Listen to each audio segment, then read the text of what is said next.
So welcome everybody to this meditation retreat. 9 days. You don't need to be overly concerned, because the type of meditation which I teach is a very gentle, very peaceful, very inspiring and very effective way of calming the mind down. As we all know, that meditation is the heart of the Buddha's teachings. It is the way that Buddha himself became enlightened under the Bodhi tree. But many people don't understand that the meditation process itself is a very pleasurable process. As we ease our mind into the calm and stillness more and more, you find quite naturally the mind becomes brighter and happier, and you start to see things more clearly. For those of you who want a simile, one of the best similes which I have, just from ordinary experience, which I think you will find it very easy to relate to, is a simile concerning an experience at my monastery in Australia several years ago. But first of all, can everybody hear? If you can hear in the back, could you put your hands up? If you can hear in the back, please put your hand up. You can't hear. Okay, so can we have a bit more volume? They cannot hear in the back, so please up the volume.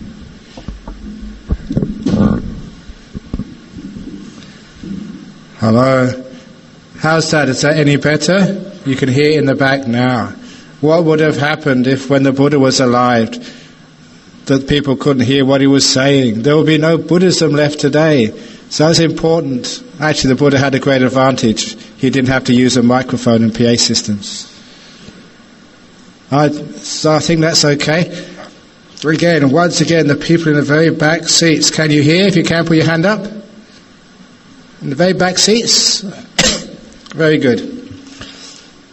If during any of these talks you find you can't hear, please gesticulate, stand up or say something, because it's such a great shame that when the talk is being given, it's not heard simply because of a bad PA system. But I was just going back to a very evocative and meaningful simile about meditation, which some of you who have been to my retreats before would remember. But it's a great simile which shows what meditation is all about. Its effectiveness, the way to do it, and what happens when you meditate. For those of you who visited me in Australia, you know my monastery is on top of a hill, and that road going up to the hill is about 2 kilometers long. Is it okay? No? Okay. Is that better? Is that still clear? Okay. So, back to my monastery on top of a hill. This is the third time, and usually we have to say things in 3 times in Buddhism to make them work. My monastery is on top of the hill, and you all know why we build monasteries in high places. Because it is the tradition. Holy people are supposed to stay on top of mountains. And I always thought that until some of my monks, especially some of the young monks, I've got a few monks, 20, 21 years of age, they told me that that's not true, because there's a person called Yoda from Star Wars, and he lives in a swamp, not in a mountain. Not that I've ever seen that, but apparently they say that Yoda lives in a swamp. So he's the only exception of a holy man, but only from Hollywood, who lives in a swamp. Most holy people live on top of mountains. So my monastery was built on top of a mountain simply because of tradition. Like Vinayakachitta's monastery, it's up a steep hill because that's where holy people are supposed to be. Now, it was for over 10 years that I went up and down that monastery in a vehicle. But one day, it was a beautiful spring day, I decided to walk up the hill going to my monastery. I had plenty of time. The weather was perfect. So I asked my driver, drop me off at the bottom of the hill. I'll walk up and I will see you later. So I began to walk up the hill to my monastery. And as I was walking up that hill, a strange thing happened. I could not recognize that hillside. It looked different to anything I'd ever seen before. And I began to wonder, why is it I'd been up and down that road for over 10 years, and now I cannot recognize those same surroundings? So I stopped and stared. And when I stopped, the scenery changed again. I started to see more detail, and what I saw was more rich in colour. I started to see rocks which I'd never noticed before, trees and shrubs which I never knew were there. And it was such a striking experience that I contemplated afterwards. Why was it I'd been up and down that hill, on that road so many times, and now I was seeing it as if for the very first time? And having been brought up as a scientist, I soon realized that when you are looking through the window of a speeding car, your eyes simply do not have the time to register all the details. Just scientifically, the light reaching the back of your eye does not have sufficient time to form a chemical image on the retina before some other image interrupts it and you have to attend to something else. The experience, the data of our senses just rushes so quickly that no one thing can be fully appreciated. Even sounds can't be fully heard before you have to attend to the next one. That was why I could not see that hillside that clearly. But when I stopped, or rather slowed down and walked, the light had more time to establish itself on my eye. I actually literally saw much more. And even the colours had a greater time to establish itself on my senses. They were more rich and full in intensity. And even the sounds, I started hearing more things, feeling more things, knowing more things. And when I stopped, it was only then that my senses had all the time in the world to see the beauty of that hillside. Only then could I see every blade of grass. Only then could the colours fully form. And so the greens were a rich green. The reds, the yellows, the browns, they were rich. And I realised from that experience just why a lot of people do not understand and appreciate life. Too often we're going so fast through our life that what we see, what we hear, what we feel has not got the time to be fully known. That we live life with washed out colours, with imperfect information. We never have time to fully appreciate what is happening. The job of meditation is the reason why I say this simile. The job of meditation is to change from being like someone who goes in a fast car through life, always never having time to appreciate anything, and experience life as a dull, washed out life with no happiness, with no verve, with no fullness. To change that by slowing down the mind, so that when we're not dealing with so many things, we can linger more on every experience. And you'll find as you slow down, as the mental processes stop from 100 kilometers an hour to 50 to 20 to 10 to 5 to 2, as we slow down, we tend to see much more. We feel more deeply. What we see is more rich and far more beautiful. The slower I went, the more beautiful that hillside became. And when I stopped, it was incredibly beautiful. You'll also find as the mind slows down, not only do you see more, but what you see is more beautiful, more full of happiness. That is the nature of slowing down. So as our mind slows down, you can expect to be more alert, more mindful, seeing, feeling, hearing more deeply. And secondly, happiness starts to increase. It's these two things, the happiness and the mindfulness, the alertness, which is what keeps people meditating more and more. The happiness is called the energy of the mind, and anyone who comes here seeking that energy for the sake of overcoming illnesses and stress, that will certainly happen. But please, remember, your job is to slow down, to take things more slowly, more calmly, more peacefully. Sometimes when I say this, people think, oh, meditation must be so hard. Only when you don't understand meditation is it difficult. The truth of the matter is that meditation is the most easiest thing to do in the world. There's a simile which has two meanings. Many of you have seen me do this simile before. The first meaning is I hold a cup up and say, how heavy is it? And the point is, the longer I hold this cup like this, the heavier it appears. If I keep holding this cup for 5 minutes, my arm will start to become painful. If I keep holding this cup for an hour, I'd probably be in great pain. And if I keep holding this cup for 3 hours, I will be a very stupid monk.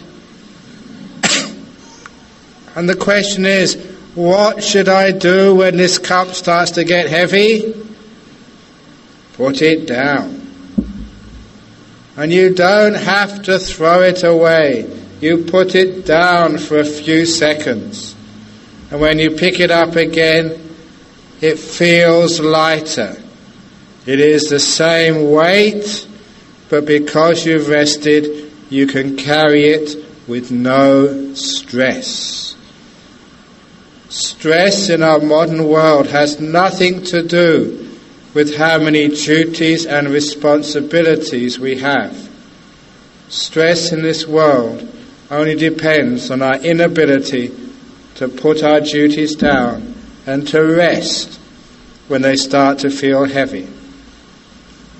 So the first thing in this meditation, you're going to learn to put your responsibilities, your duties, your worries, your craving, your attachments, put it down for a while and rest. And if you think those duties are really important, you can pick them up again later, but after you've rested. And that way, there's no such thing as stress for you. As soon as it becomes troublesome, as soon as it becomes heavy, you learn how to put it down. That's simile number one. Simile number two in meditation, and this is especially for those of you who've meditated before, or rather who have tried to meditate before. If meditation is learning how to be calm, it's like learning how to make this water in this glass absolutely still. This is the first way that people try to meditate. They try and hold the glass still with willpower, with training, focusing their mind, trying to keep this glass still. I've been doing this for many years. I cannot make this glass still this way. It always is moving. This is how many people meditate. They always get frustrated. They cannot get their mind to be still. They're always thinking about something, worrying about something. But this is the wrong way to meditate. The Buddha pointed out, it's very easy to keep this water still. All you need to do is put it down. Now it's moving even more. But I'll just leave it down there for a few more seconds. I'll look at it again. Now it's very still. It's a little bit of movement. Another few seconds, and that water is now absolutely still. And it's so easy to do. All I need to do is to put it down and leave it alone. Don't interfere. In this simile, that's your mind. You're trying to keep it still. The more you try and hold it still, the more it's going to vibrate. Because as you hold it, it's called in Buddhism grasping, attachment, doing. And you never get things peaceful by that way. When you do something, when you grasp, you're interfering. Instead, you put it down. Leave it alone. When you first let go of your mind, you'll think that everything is going wrong, which is true. It moves more when I first put it down. But be patient and don't interfere with the process. As you put the mind down, you let go. Peace comes quite naturally. The point is, the reason why the mind isn't peaceful, the reason why it moves so fast so you can't see anything, is because we make it move. We're always going to some destination. In this meditation retreat, please remember this theme: meditating without any destination, not trying to get anywhere, not having a goal, not trying to achieve something. As my master Ajahn often said, meditation is not about going anywhere. Meditation is about being more fully where you are. Being more fully where you are. Not trying to get somewhere else, but being here with more mindfulness, with more fullness, with more alertness. So if you try and get somewhere, you hold your mind, you try and move it. Being more fully here is putting this down and just watching, just being alert. To be here, to be fully here, the first thing we have to do, and I call this the basic method of meditation, is to find a place, a posture where you can just sit comfortably. Many people ask me when you start meditating, how should you sit? What is the best posture? Should you be cross-legged? Should you be in the full lotus, the half lotus, the Burmese position, or can you sit on these Zen stools? Can you sit on chairs? What is the most important posture? And the answer is, and this is from experience, there's only one thing you should pay attention to when you sit down to meditate. The most important part of your posture, which many of you don't pay attention to, is the corners of your mouth. Make sure they're going upwards. That you're smiling. Because if you aren't smiling, you're actually putting a lot of negativity into the mind. And when you put negativity into the mind, when there's no joy, you'll find you'll never be able to stop. You'll never be able to find peace. This is such a common teaching in our modern life. I remember that when I was at university, just because it was Cambridge, I decided to do a little bit of rowing. Never the boat race, never got that far, but just for fun. And I remember on one race in the river, which was such a long race, and I was pulling the oar so hard, over halfway I got really tired, and it was just such a struggle to keep up with everybody else.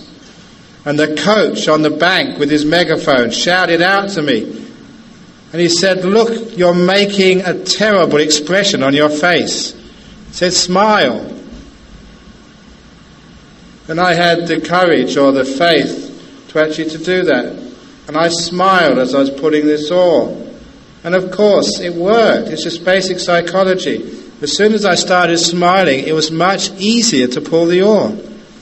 The expression on your face affected your body and your mind and made the whole process more difficult. You'll find in life, whatever you have to do, if you just put a smile on your face, the mind brightens up, you have more mental energy, You engage with the task. You're not fighting the task, which means that you are more successful and more efficient. It's basic efficiency. Now that works in any sport, in any task, whatever you're doing. This is basic psychology of the mind. If you smile, everything becomes easier. Even if you're having an operation, or before you're having some procedure, even being injected, or it's painful, you put a smile on before the injection goes in, and it does not hurt that much. If you frown, it's very painful. It's amazing just what the mind adds on to the experiences of life. So, the main part of your posture, I don't care which leg is over what. I don't care whether the left hand's on the right hand or the right hand's over the left hand. I don't care whether you're leaning to the left or the right, you're slumping or you're dead straight. I don't care whether you're sitting on a chair or sitting on the ground or sitting on broken glass. What is important is I'm going to look upon your facial features. And if you're not smiling, I realise you're not going to get a good meditation.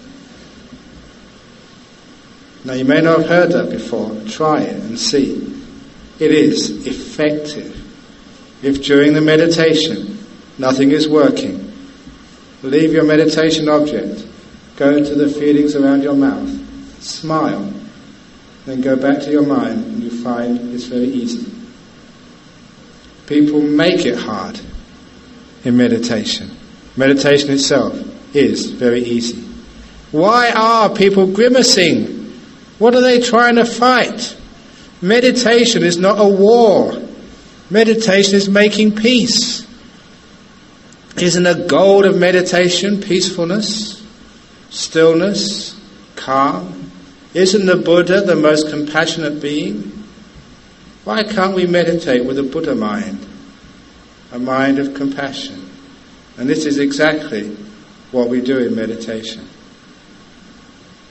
In the most recent talk I gave last night in KL, rather than PJ, at the BGF, I made an important point about meditation. For those of you who meditated before, you may understand the way the Buddha described meditation was the task of overcoming the 5 hindrances, so the mind is clear enough to see the Dhamma. The 5 hindrances, the first 2 are the most important. The first 2 are desire and ill will. Where does such desire and ill will lie? Those 2 lie in the space between you, the observer, and your meditation object. For those of you who are watching the breath, it doesn't really matter what the breath is doing. What is most important is your attitude towards your meditation object. It doesn't matter so much whether you're watching the breath. What's most important is how you are watching the breath. Are you watching the breath with ill will or with desire? If you are feeding the hindrances. That's why it never works. No desire, no ill will in meditation. For those of you coming for this talk outside of meditation, of course we have to do things. Of course we have to desire, we have to fight injustice, whatever it is. But this is just in meditation, and for those people here for the next 9 days, no fighting. Don't fight this moment. Don't try for it to be different.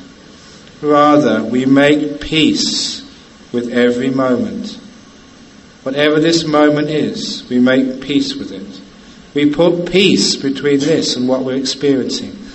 If you go back to your room and someone's snoring, should you complain? Many years ago when I was a young monk in Thailand, the first year in the northeast of Thailand with Ajahn, the local villagers had just discovered electric generators and amplifiers. So when they had their parties, they put on this music, this terrible Thai music. I hated it. at such a loud volume. It was even painful to hear a kilometre away. I don't know what it was like right next to those speakers. It was so loud. Moreover, they kept this party going till just before 3 o'clock in the morning. So not only could we hardly meditate, we couldn't even sleep. And by the time they turned those generators off so they could have a rest, it was 3 o'clock in the morning, the time when the monastery bell went, when we had to get up anyway. So we weren't getting any sleep at all. So we complained to the headman of the village, "Hey, you're supposed to be supporting us monks. Now can't you at least turn it down at 12 o'clock and let us have some rest?" But even though they were Buddhists, the party was more important. They wouldn't listen to us. So we thought, well, they won't listen to us, but surely they would listen to our master, Ajahn Chah. So we wanted Ajahn Chah to intervene for us. So we asked him, "Can you tell these villagers to follow the middle way, not so loud, turn it off later, maybe 12 o'clock, at least give us a couple of hours sleep. It's disturbing us." And at that, Ajahn Chah replied in this very pithy and wise statement, which could have come from the Buddha. He said, "Monks, it's not the noise disturbing you, it's you disturbing the noise." And then he sent us away. Now that is such an amazing insight. It's never the noise disturbing you, it's you disturbing the noise, you making war with the noise. So tonight, if anybody snores in your dormitory, don't disturb the snore. It's not the snore disturbing you, it's you disturbing the snore. If you can understand that, you know how to meditate, how to make peace. You can't expect to actually to find a perfect meditation centre. We're building a meditation centre in Perth. We had all these great ideas of having like personal air conditioners right over you. So every person, if you like it hot, you can have it hot. If you like it cold, you can have it cold. So you can have a remote control. Your own little zone of air conditioning. You can have it absolutely quiet. So we can get some electronic gizmos which interfere with anybody's noise. So you're absolutely quiet. You can do all sorts of things. We can get you your personal butler to come to your room to give you the menu. What do you like for breakfast tomorrow morning, sir? What can we get you for lunch, madam? We can make this meditation retreat centre just not 5 class, but 8 class. Every 8 star rather. 1 star for every factor of the Eightfold Path. But the point is, no matter how perfect you think it is, it will never be absolutely perfect. There'll be always something wrong. Somebody will cough just when you're about to get into jhana. The point is that is life. Even if you do manage to get the perfect meditation centre, you'll never get a perfect body. You'll always have a cough or an itch or something happens. So the only way we can become at peace is to understand it's not the noise disturbs us, it's we disturb the noise. If you become sleepy, it's not the sleepiness which disturbs you, it's you disturb the sloth and torpor. It's not the restlessness which disturbs you, you disturb your restlessness. It's not even the pain in the body disturbs you, you disturb the pain in the body. Now do you understand what letting go is all about? Stop disturbing things. Stop interfering. It's interesting when people say watch their breath as a meditation object. How many times that you notice as soon as you watch your breath, the breath becomes uncomfortable? Before you were breathing in and out without any problem whatsoever, it's just so comfortable you don't even notice it. But as soon as you watch your breath, it's either too long or too short or too deep, it's too rough. Why? The reason is because as soon as we watch something, that we interfere with it. As soon as you start meditating, you interfere with the process of meditation. You are like the backseat driver. The Buddha is driving your car of meditation. He's in control of the vehicle. But you keep interfering. Come on, go quicker. Come on, go deeper. This is not my first retreat. I've been meditating a long time now. Nothing's happening. Come on, go quicker. You're interfering with the process. Leave it alone. Don't be a backseat driver of the meditation. Your job is just to guard the process without interfering with it. As soon as I put the cup down, I've finished my job. All I need to do now is to allow stillness to grow and grow and grow. So, it's not the noise, the restlessness, the sloth and torpor which disturbs you. You disturb the sloth and torpor. So leave it alone. When you do this beautiful path of meditation, of suppressing the 5 hindrances, especially desire and aversion, by making peace with every moment. When you make peace with every moment, when you're content, this is good enough, you will find that the first stage of meditation happens naturally and easily. We call it present moment awareness. Why is it that people just can't stay in the moment? Because you don't like being here, that's why. Too often that people are running away from the present moment. So many people are workaholics because they're afraid to stop. Too many people actually take alcohol and drugs because they're afraid to be here.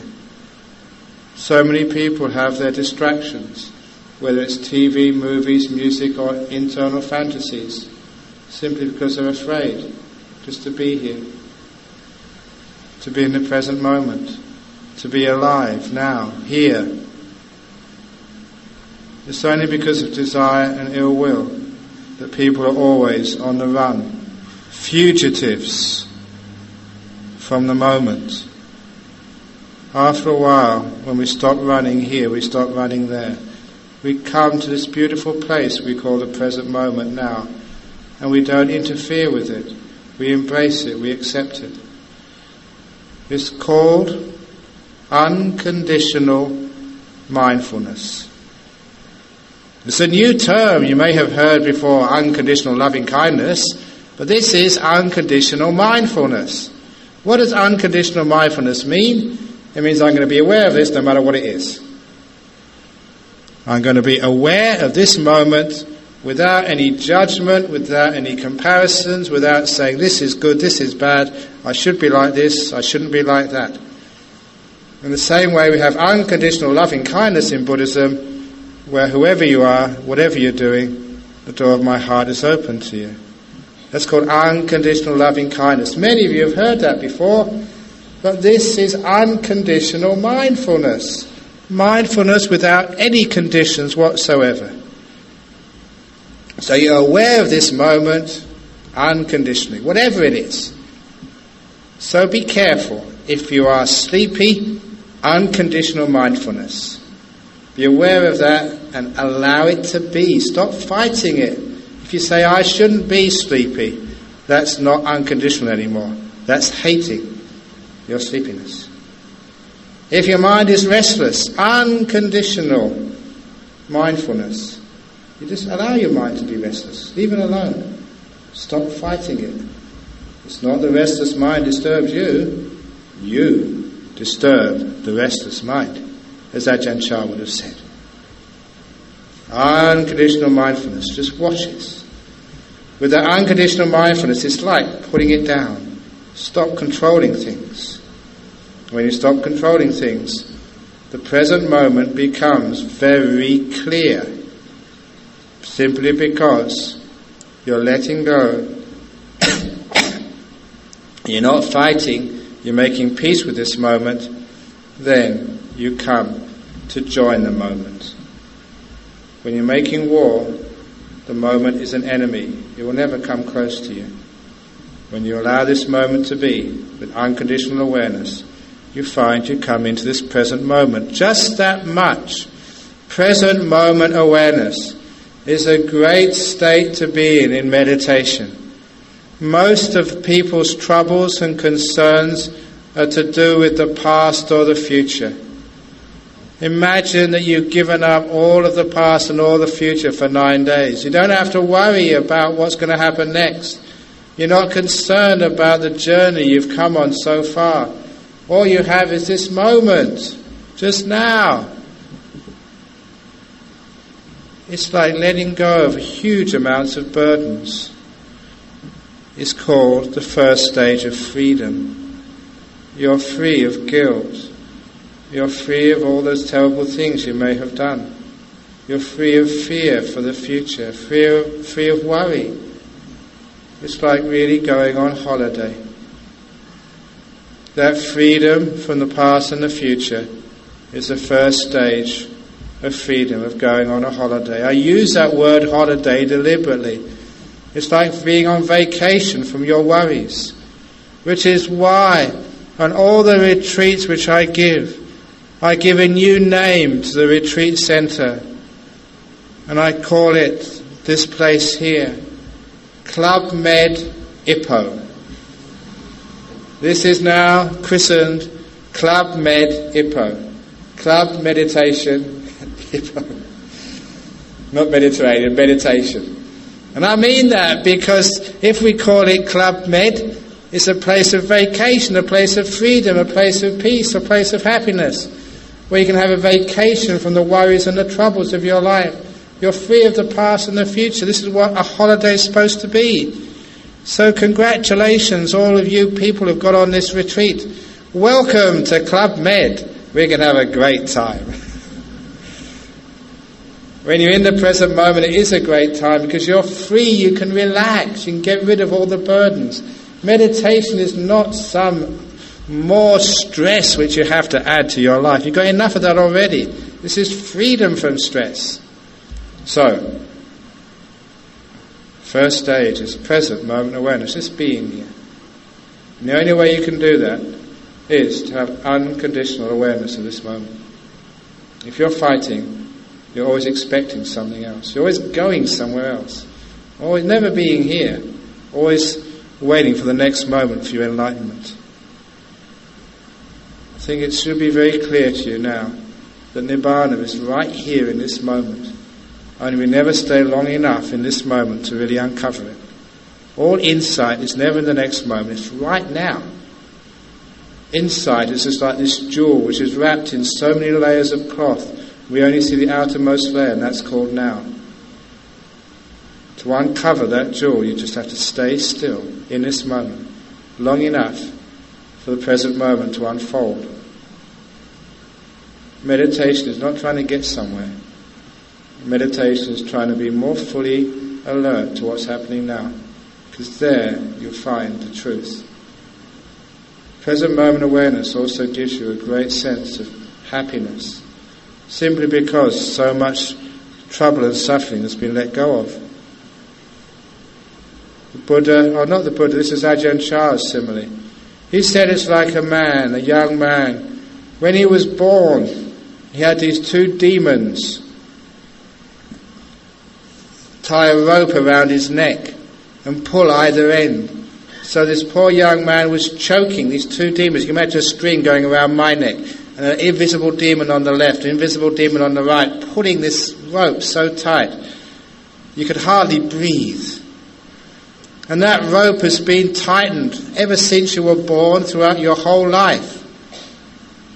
The demon on the left is called the past. The demon on the right is called the future. And they've been strangling you all your life. Now here, the first stage of the meditation, you see those two demons and you get them to let go of the rope. So you're not burdened with the past and the future. You're not strangled by them. In this meditation, all you have is now, just this moment. So because of that, in this meditation retreat, stop looking at the clock. I can see a clock in front of me. I will tell you the time. The present time is now minutes to now, on the nowth day of the nowth month, 2000 and now. That's the time, now. So what that means is we're going to keep Nobel silence on this retreat. And those of you who've heard me say this before know what I'm talking about. You know what Nobel silence means? We don't have any bells. No bell silence. Isn't it wonderful to throw away the clocks? Maybe for the first couple of days you can look at the clock, but later on, when you want to meditate, meditate. When you want to sit, sit. When you want to walk, walk. When you want to sleep, sleep. At any time. I've tried these retreats on many different ways. The first times we had strict schedules. 4 o'clock you get up. 10 past 4 you have to be in the hall. 50 minutes walking, or 50 minutes sitting, 10 minutes walking, 50 minutes sitting, 10 minutes walking, just like a military camp. What it meant was by the time you finished at 9 o'clock or 9:30, everybody went straight to their rooms and they crashed out. And they were very, very tense. They never got much out of that meditation retreat. However, these days, it doesn't matter. Whatever time you want to go to sleep, go to sleep. Whatever time you want to meditate, meditate. And on the retreats which I've held, especially in Perth, people meditate at all hours of the night. There's always somebody in the room meditating. I'm really impressed. They hardly sleep at all. I say, why? Because I don't feel like sleeping, they say. When you can sleep at any time, you're not afraid to carry on meditating when it starts feeling good. So this evening, tomorrow, the next day, maybe this evening, you're just fresh, take a rest. But later on, if your meditation is peaceful, if it's going well, carry on. Don't worry about the time. You can always sleep tomorrow sometime, at any time. Never get tense. Many of you come here with sleep deficit because you've been going so hard. You need a bit of a rest. The first few days I don't expect anything from you. Just present moment awareness, that's enough. Just being here. Don't try and get anywhere. Don't try and push anything. I mention this because so often I've taught meditation to these high executives. There was this one lady in particular I remember teaching meditation to in a retreat in Sydney. She came from this very high-flying job. Had to sort of rush to get all her business sort of in order. And just rushed to the retreat centre, came in late. And when I taught her, I realised straight away what was going on. I said, Madam, I'm going to give you a special type of meditation object for the first few days. It's called meditating flat out. You know what meditating flat out means? Flat out on your bed, take a rest. And to her credit, and I praise her for this, she had the confidence and faith in me to follow my instructions. So for the first few days, she wouldn't get up for the morning meetings or chanting. She would get up for breakfast. She'd eat her breakfast and then go back to bed again. And then get up for lunch. And she said all the other ladies in the dormitory were just so jealous of her. They wanted to do that, but they never had the guts and courage to do it. So for the first 2 or 3 days, she mostly slept. She's a great case in point, because she had sleep deficit. The next 3 days of the retreat, she soon caught up with what other people were doing, because she was so relaxed. She was so at ease. Her body was rested, her mind was relaxed, and she soon got into the meditation. By the end of the retreat, she was way ahead of the others in the depth of her meditation. She was wise. She didn't fight her body. She worked with her body. She made peace with it. And I mention that to you because some of you might be like that. I've done that myself, fought my body. And you may all know the Buddha fought for 6 years before he sat under the Bodhi tree. What a big mistake that was. That's why he said the middle way afterwards. So for the first 3 days, don't push so hard. Relax. Allow the meditation to start working. Present moment awareness. The second stage of the meditation is simply silence. To be fully aware you can't be speaking at the same time. There's an old story that I went past the kitchen of my monastery in Australia some years ago. There were 6 Thai girls in there cooking the monks' lunch. When I looked through the window, I saw those 6 women all talking. Their mouths were open at the same time. And because I was a scientist, I looked in there. There are only 6 people in there, no 7th. And I thought, if 6 people are talking, I wonder who can be listening. And I realized no one was listening. Just everyone was talking. You ever seen that in a family? 6 people talking and no one listening? You cannot be talking and listening at the same time. To be mindful, you have to listen. Total listening, which means you have to be silent. A silent mind which doesn't give anything a name, but which knows it. Another great simile of that, the old tale of the Taoist master Lao Tzu, who would go on a walk every evening and would allow one of his students, only one, to come on a walk, as long as that student promised to keep the golden rule of not talking while on a walk with the master. On one occasion, there was a new student. He got permission to walk with the great master. They came to a ridge in the mountains at sunset. It was a gorgeous sunset, and the student couldn't help himself but saying, "Wow, look at that beautiful sunset." He'd broken the golden rule. And at that, the great master turned around and would never allow that student to go on a walk with him ever again. When the other student said, Why are you being so strict? The master said, when that student said what a beautiful sunset, he was not looking at the sunset anymore, he was only looking at the words. He wasn't looking at the sunset, he was just looking at the words. There's a huge difference between seeing a sunset and seeing the words. In knowing and labelling. The label isn't the experience, no more than a menu is the food, no more than the signpost is the destination.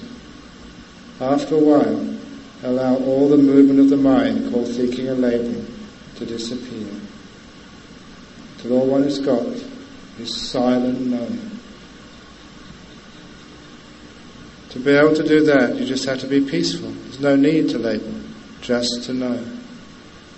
Little by little, by making present moment awareness and silence, you're establishing this mindfulness, this unconditioned mindfulness. In fact, as I will tell later on tomorrow, that will be enough to take you all the way into the jhanas. Sometimes it's good to take an object like the breath. It's not all that necessary. As you let go, as you become more peaceful, as your mind becomes naturally still like this glass of water, you're just following an ancient process, an ancient road. Because of stillness, because the mind doesn't move, you start to see more and more. Just like the hillside in my monastery, more and more of the details and the beauty start to reveal itself. The insight comes with the joy, all based on the stillness. But in this case, you're not walking up a hillside, you're walking into the nature of your mind. You start to see who you are with all the details, and with all the beauty as well.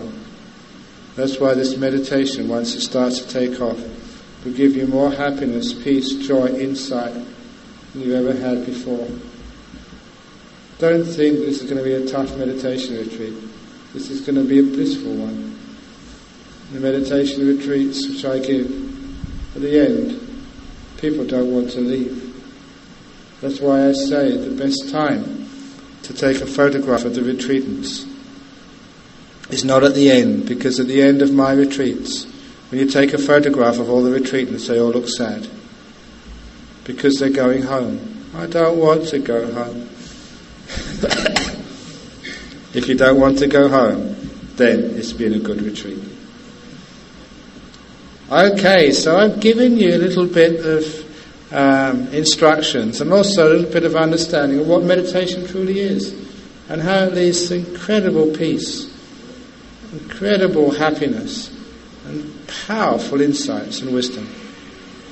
In particular, keep focusing on that word of Ajahn. It's not the sound which disturbs you, it's not life which disturbs you, it's you which disturb life.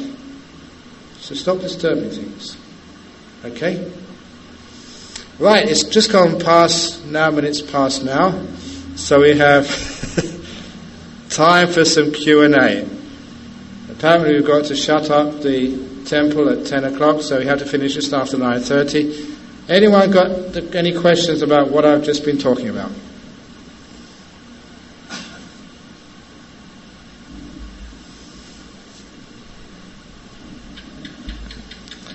Who's going to ask the first question? Do I have to tell that story again about karma and rebirth? Where the Buddha, actually this is in the Mahakarma Vibhanga Sutta, where the Buddha gave all the different reasons why, say, some people are born beautiful in the next life, why other people are born ugly, why some people are born into rich families while other people will be reborn into poverty. What's the karmic causes for this? And in particular, the Buddha taught the karmic reasons why some people will be reborn in your next life as intelligent people while other people will be stupid. And the karmic reason why people will be reborn stupid in their next life, the Buddha said quite clearly, is because they do not ask questions in this life. So, has anyone got any questions? Don't say you didn't have a chance. You may have to work so hard at school and you won't get your A-levels or your degrees next time if you don't ask questions in this life. Any questions about the meditation? Can we get the... Yes, thank you. Intelligent person, next slide.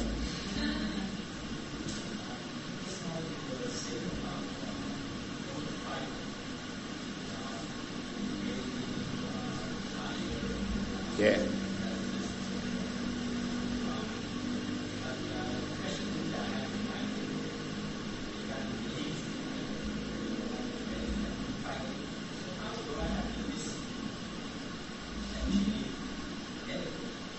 Okay, you're actually saying that I'm saying not to fight, but sometimes people are lazy. And how do you get that mental discipline without fighting? As many of you know, there is a great story in the Chinese art of war where one of the Chinese generals had the best discipline in the whole imperial army, and the emperor wanted to find out what his secret was. So he asked the general, "What is the secret of your perfect discipline?" And the general replied immediately, "The reason why my soldiers always follow my orders is because I only tell them what they want to do. That's why they always follow my orders." Now, of course, those simple statements are very profound. How can the soldiers want to get up early in the morning? How can they want to train so hard? How can they want to go into battle knowing that many of them will be wounded, even killed? It's called motivation. We don't motivate out of fear. We motivate out of something else. The carrot is always more important and more effective than the stick. So our motivation will be happiness, simple joy. That is what stops us being lazy. A lot of times laziness, again, is just built of fear. We're running away. And instead we inspire ourselves. Instead actually of being lazy, how about being here? If you go to Club Med, you want to go into all of the events. You want to go to the discos. You want to have all the meals. You want to have all of the swimming instructions or whatever else. Why is that? It's because it's entertaining. A case in point is this. In our monasteries in the northeast of Thailand, we had to stay up once a week without sleeping, meditating all through the night. The first few times I did this, when you get to about 2-3 o'clock, 2-3 o'clock in the morning, you start to get very tired and very sleepy. And I wanted to find out why that was, because I remembered about a year beforehand, before I became a monk, I used to go to all these all-night parties, or all-night rock concerts in London. And you know, whenever I was listening to the Doors all night, there was that rock band, the Doors, and some of you may remember them. When I was listening to these bands all night, never once did I get tired or feel sleepy. But now I was meditating, I felt very sleepy. What was the difference? It was nothing to do with the hour at night when I was up. It was everything to do with whether I was enjoying myself or not. If it's something you enjoy, you're not lazy anymore. If you make meditation enjoyable, you give it a meaning, laziness doesn't come into the picture. It's the same with your kids when you get them to actually to study or to work. And I know this because I was a school teacher for 1 year before I became a monk. And I was told in educational psychology, if you can make the lessons fun and engaging, people don't get bored. The kids like to work. I don't know how many people become, say, engineers because they had a good science teacher. Become mathematicians simply because they like their maths teacher. It's just motivation is all it needs. And then you're not lazy anymore. And that was a great secret of the general. He knew how to motivate his soldiers. So when it came time for them to get up, they just wanted to get up early in the morning. They wanted to fight because they were motivated by patriotism or by whatever. So when he gave the orders, the soldiers just did what they wanted to do. So the way out of laziness is motivation, not force. You may try and force your children to study hard. Does it work? All the shouting doesn't work, but if you motivate them, it does work. This was actually a true story in Perth. One of the disciples there, I think he was from Malacca, moved to Perth. His son was at university, but he was staying out too late with his girlfriend. So his grades started to go down. And the father kept on scolding him. Look, you've got to, I don't mind you going out at night, but at least do your work first of all. Get your assignments in on time. You're not doing well. But it never worked. No matter what the father said, the son would just be surly, yes, father, but just nothing was improving. So he decided a different approach, a different form of motivation. He said he waited up late one night for his son to come back with his girlfriend. He was standing there when the car came in. And the two of them saw him and got terribly scared. What is my father going to do? He called both of them into the front room of the house. And he never talked to his son, he just started talking to his girlfriend. He just said things like, I've seen you going out for quite a long time now. I don't know what your relationship is, but it may happen that one day that you may propose, you may get married. I'm just saying this to you because would you like to marry someone who's got no degree, no prospects? She said, oh, no. Now I want a sort of, a husband who's got his degree, who's got a good job, is doing well in life. He said, well, I've got to tell you that, your boyfriend, my son, he's staying out so late, his grades are going well down. I didn't know that, she said. Is that true? And once the father employed the girlfriend on his side, then I think it's still happening now, that every time they go out, it's the girlfriend says, you've got to go back now, you've got to go to university tomorrow. And this poor young boy, he won't listen to what his father says, but he sure listens to what his girlfriend says. That's called motivation. That's smart psychology. So to motivate yourself, use encouragement, not fear. And then laziness doesn't come into it. Wisdom. And this is actually how I get more people to meditate. They don't meditate because they think they have to. They meditate because they like to. You're not lazy.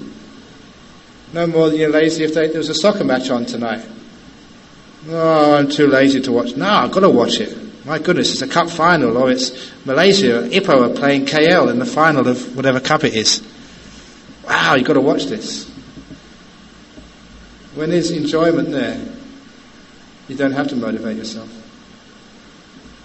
So when I was a school teacher, I tried to make the lessons fun, and everyone paid attention. You didn't need to force the kids.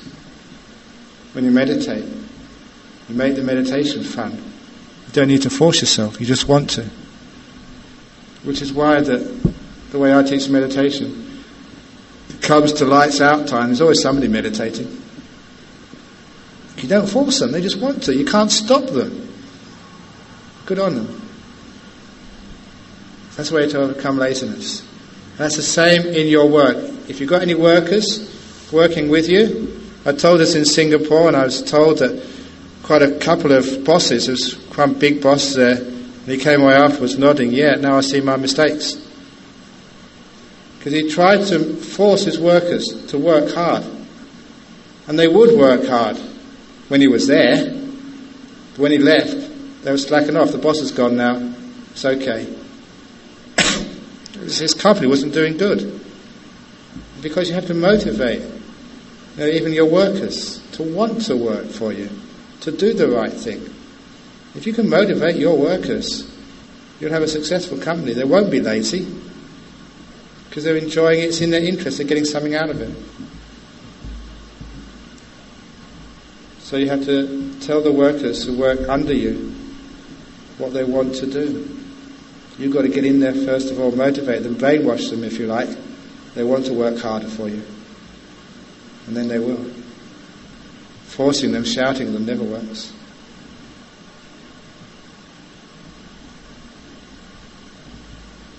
So thank you for that question. Any other question? You've only got one intelligent person. Yes, from the back.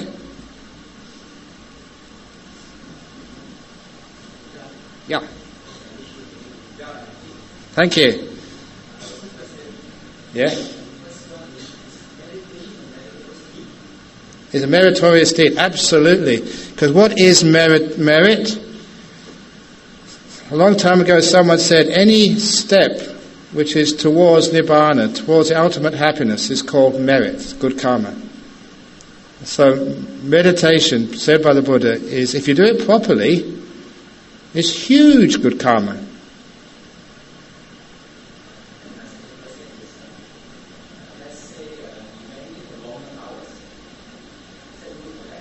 Meditate for longer hours. It doesn't matter whether you meditate for longer hours or you meditate for short hours. It's why you're doing it. The quality of it is most important. Because there's a saying about Ajahn Chah, if it really depended on how many hours you sat still, if that was really important to becoming enlightened or not, he said that all the chickens in the world would be arahats, fully enlightened by now, because they sit for hours on their eggs without moving. So it's nothing to do... It's nothing to do with how long you sit. It's actually what you're doing when you're sitting.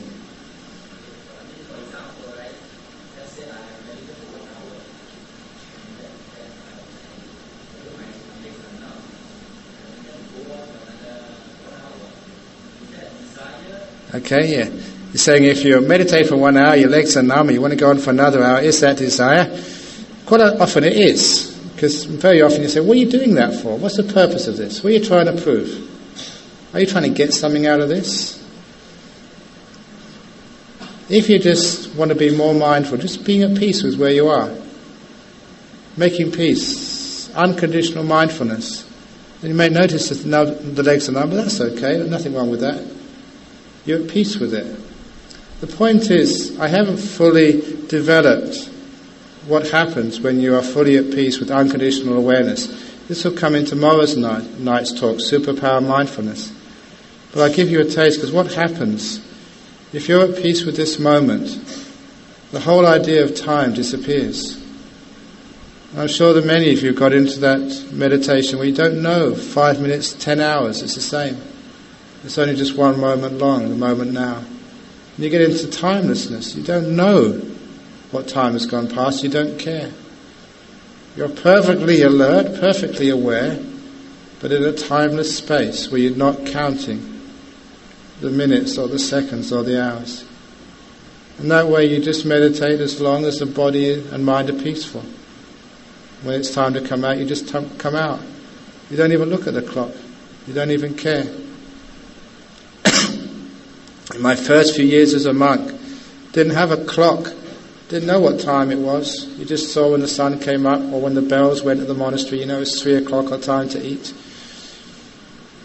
But it got so wonderful that not only did I not know what day of the week it was, Monday, Tuesday, Wednesday, at one particular point this is true, I didn't know what year it was.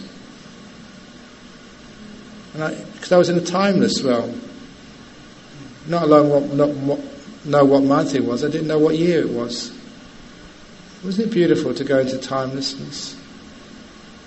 So it doesn't really matter about the length of time. Don't be a prisoner of time. Just completely abandon all perception of time. There's only one moment long. And as long as the mind is peaceful and happy, it will stay there. When it's time to get out, you just come out, that's all. Again, makes sense? Many of you, when you meditate like this, you get into these amazing experiences. Your body disappears and you get into timelessness and you're sitting there. It's great when that happens because sometimes these new meditators, these Westerners, Caucasians, never meditated before. Sometimes, I can't meditate more than half an hour. It doesn't matter about it. Just watch. And they come, Ajahn Brahm, I just meditated for 3 hours. And it just happens, that's all. They just go into peaceful states and said, wow, I meditated all morning. It's incredible. It just happens. When you get peaceful, this time has no meaning, and 2, 3 hours, 4 hours, you beat all your records, and it is so easy because you're having fun. And number 2, an interesting part of this is when you get into those very peaceful meditations, which last for many hours, you don't have any aches and pains. Your legs don't feel numb. You just get up afterwards, and wow, you sat so long, so still. There's not an ache and pain or pain in the body. In fact, you feel so energized. This is the result of meditation. So don't worry about time. The structure of the retreat, if you look at the retreat schedule, is very loose. So you don't have to meditate for 1 hour, or half an hour, or 5 minutes, or 2 hours. You sit there on your seat. You close your eyes, you go into the present moment, into silence. Watch the breath if you like. And don't count the minutes. When the meditation is finished, when it's time to get up, you just get up, that's all. You do some walking meditation, or go to have a rest, have a cup of tea, whatever it is. So don't worry about time.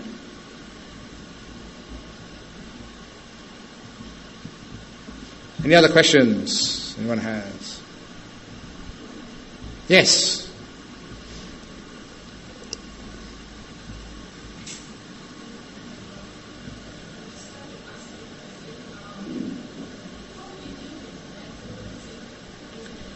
Mental gossip. How do you deal with mental gossip when it happens? Make peace with it. Unconditional mindfulness. Because what happens, I've told this story many times recently. In my 6th year as a monk, I found this wonderful monastery up in the north of Thailand. It was cool, great food, so peaceful, and the lay community there didn't bother you at all. All they wanted to do was for me to go on alms round every morning. They fill my bowl full of delicious food. I give them a blessing. I wouldn't see them for the rest of the day. So it was perfect for meditation. I had all the time by myself. No duties, no other monks in this monastery. Complete solitude, perfect support. This was it. So I was meditating very diligently all day, late into the night. There's a beautiful cave. After lunch I'd go in there for 3 or 4 hours to meditate and only come out afterwards when it got cooler. It was absolutely perfect. The first 3 or 4 weeks my meditation went very well. But then it hit a brick wall and I started getting restless. Like your mental gossip. And I really tried hard to stop that. Because I was really trying hard to meditate and get into deep meditation, get some great insights coming. Because it was such a perfect opportunity. But the more I tried, the more my mind started getting restless. And it got to a point where it started thinking what I've termed unmonkish thoughts. And you can work out for yourself what unmonkish thoughts are. And that really sort of started getting me scared, and I tried even harder to suppress those thoughts. But they got worse and worse. And it got to a point I was going almost crazy. And there was no other monk to talk to get advice. And so out of desperation, one day I went to the main hall. It's only like a small wooden hall. It had a beautiful Buddha statue in there. I bowed to that Buddha statue and asked for help. And I got an inspiration. Maybe it's just because I was a Westerner. I said, we'll make a deal. You can think whatever you like, mind, anything goes, sex, romance, whatever you want to call it, from 3 p.m. to 4 p.m. every day. But for the rest of the day, you behave yourself and watch the breath. That was the deal. I thought that was fair enough. And if the mind wanted to think about unmonkish thoughts, okay, we'll give you that space, 3 to 4 p.m. every day. You can think like that. The rest of the time, you behave yourself. I tried that, but what actually happened was quite strange. The mind still wouldn't come into order. Even though I said later on you can think about those things, it wanted to think about them now. So I was still watching the breath, and the thought would come in, stop it, go back to the breath, you start thinking about your ex-girlfriend, stop, come back to the breath. All these things came up. And it was just so hard and so frustrating. So when it came to 3 o'clock, I had to keep the other part of the deal. I went up to my hut, leant against the wall, pulled my feet out because I was tired, and said, okay, mind, whatever you want to think, anything goes. And for the next hour, it was so peaceful, just my mind watched the breath without any problem whatsoever. No restlessness at all. And I learned from that experience what caused the restlessness. I was making war with the gossip in my mind. I was actually feeding the restlessness. When you make war, you'll never find peace in any country. All you'll find is more disturbance, more and more disturbance. To settle my mind, I just said, okay, mind, if you want to think about girls, go for it. It's all right. I'd actually made peace with whatever the mind wanted to do. Because I made peace, I had peace. It was just a peaceful experience. I would learn what letting go was from that experience. So you try that. Whatever the object of your mind, a gossipy mind, ask, why is it going that way? Why are you gossiping? What are you trying to run away from? It's because there's no peace there, no happiness there. That you fill in the void with old gossip, fantasies, thoughts, whatever. That's why we think. Discontent. So here we make peace with our mind. So if you want to think, that's all right. When I put peace between me, the observer, and that gossipy mind, I put peace there, not ill will, not sort of fear, not sort of embarrassment, just plain old peace. It unwinds, it stops within a few seconds. You try the other way, try and control your restless mind, and you'll be trying that for the rest of your life. You'll never succeed. But you let go, and the mind stops. So it's the relation, the hindrances, the problems of meditation lie between you and that restlessness. So don't disturb the gossipy mind. It's not the gossipy mind disturbing you, you're disturbing it. So leave it alone, make peace with it. And then it just disappears. Very quickly too. If it doesn't disappear, and it keeps on going on, it means you're not making peace with it. You're indulging in it. You want it to keep on going. You want it, desire. If it's real peace, not ill will, but peace, it just finishes, it stops. There's nothing to keep it going anymore. The fuel source has been taken away.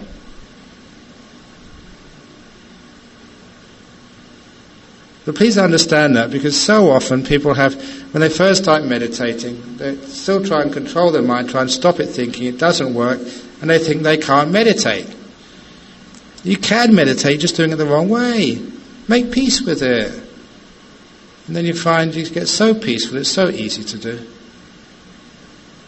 If you're going to find peace, you have to make peace. Like if you build a house, or like this temple here, it's built of many bricks or many breeze blocks. The house of peace is built by many bricks of peace. And every brick is made in this moment. If you make peace with this moment, make peace with the next moment, make peace with the moment after that, never fighting, making peace with it, after a while you've got so much peace, you've got this beautiful house of peace called deep meditation. So please make peace in every moment. And you'll find it's by far the most effective, fast way to get this incredible states of peacefulness in your mind. Where did it come from? Because you made peace. It's obvious. The restless mind is a result of old karma. It's there, you can't do much about it. It's already here. It's old karma. But don't make more bad karma with it by trying to get rid of it. Make peace with it. Make peace with it. You make it such good karma by making peace, by being like a Buddha, compassionate, kind, accepting, tolerant. That good karma will mean you feel peace in a few moments, not the restlessness anymore. That's how it works. Any other question? Last question, then we finish off for the night. Yes?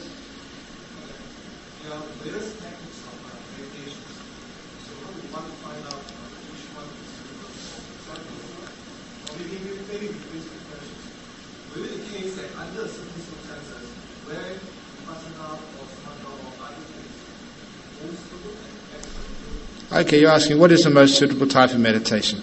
To give you your answer in brief and most profoundly, they're all the same type of meditation. Exactly the same. It's all suppressing the five hindrances, letting go.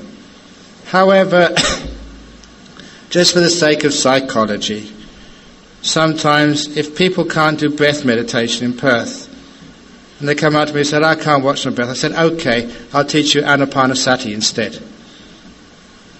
And you all know it's exactly the same, just a different name. So people say, I can't do breath meditation. Say, oh, let's do Anapanasati. Okay, what's that? The point is that we're just tricking people using psychology. Try a different method. It's actually, every type of meditation is the same. That's the basic truth of it. The mind becomes still, peaceful, happy. You see things as they truly are. Vipassana and Samatha, they dance around each other. You can't separate them. This is what Ajahn Shah would often say. He said, look at my hand. You can see the front part of my hand now, but I assure you the back part of the hand is right behind it. Now you see the back of my hand, but I assure you, everybody, the front is still there as well. The back of the hand is like Vipassana, the front is Samatha. You might see one thing. Okay, I'm teaching Samatha now, but Vipassana is right behind. Okay, I'm teaching Vipassana now. But Samatha is right behind. You can't see it, but it's right there. Once you understand this, Samatha and Vipassana, they work together. Once upon a time, Mr. Samatha and his wife, Mrs. Vipassana, decided to go on a walk. They decided to go up this beautiful hill just outside of Ipoh. Mr. Samatha wanted to go up that hill because he heard how peaceful and serene it was on top of that hill. Mrs. Vipassana heard that on top of that hill you get a wonderful view over the city of Ipoh and all the surrounds. She wanted to go up there for the view. So there Mr. Samatha and Mrs. Vipassana, they went up the mountain. One went up there for the serenity, the other one went up there for the view.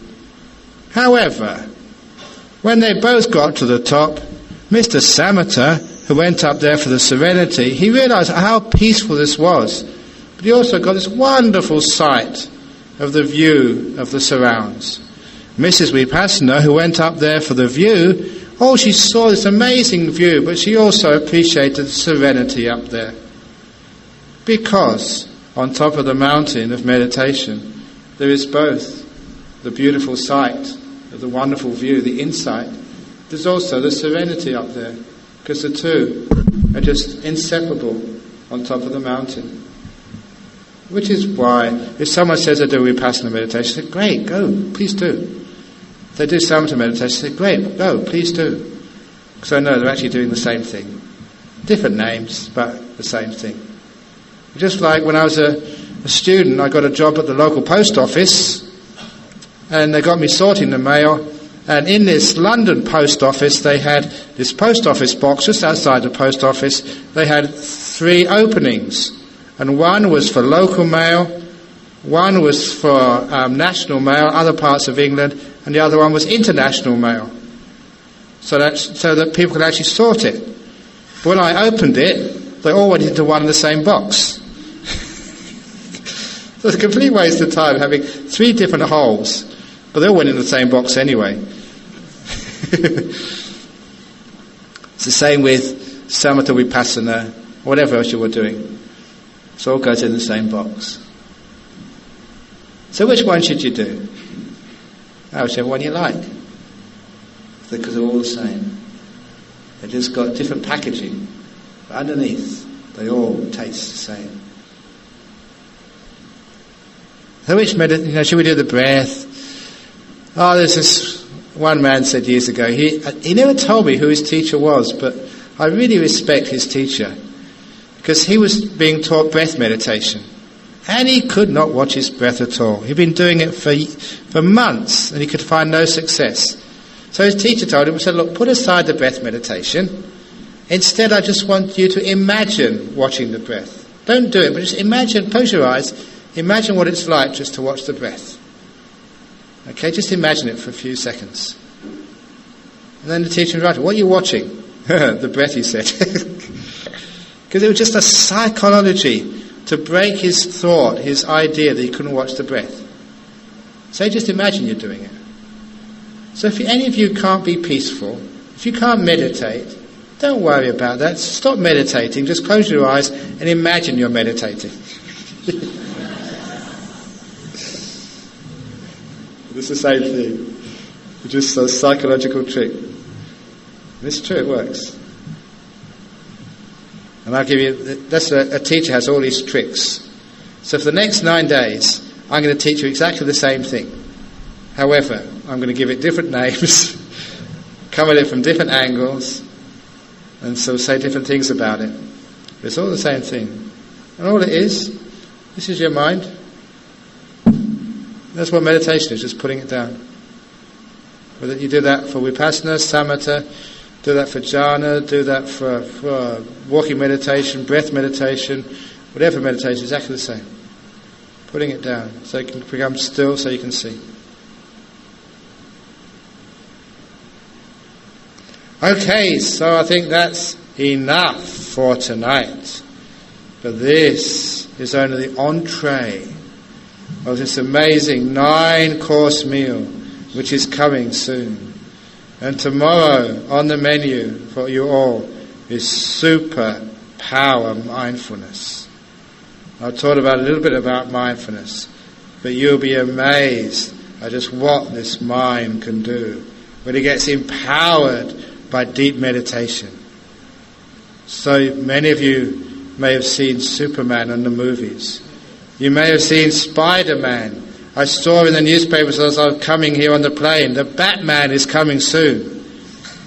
This is not Batman. This is Monkman. With superpower mindfulness, that the greatest superpowers alive today. That's coming soon, tomorrow, here. Okay, so, what do we do now? Just say, everybody, if you want to carry on meditating, you can do, but we close the gates at 10 o'clock, so those of you who are visiting here, who are sleeping outside, please make sure you get out by 10 o'clock, otherwise you're going to have to stay here till tomorrow morning. because the gates close at 10. And those of you who are staying here, you can actually go back now and have a nice rest, or you can meditate some more, but please take it easy. Don't try and prove anything. Be compassionate and kind to yourself, especially in these first few days. This is preparing yourself. Don't expect anything yet. Okay, very good.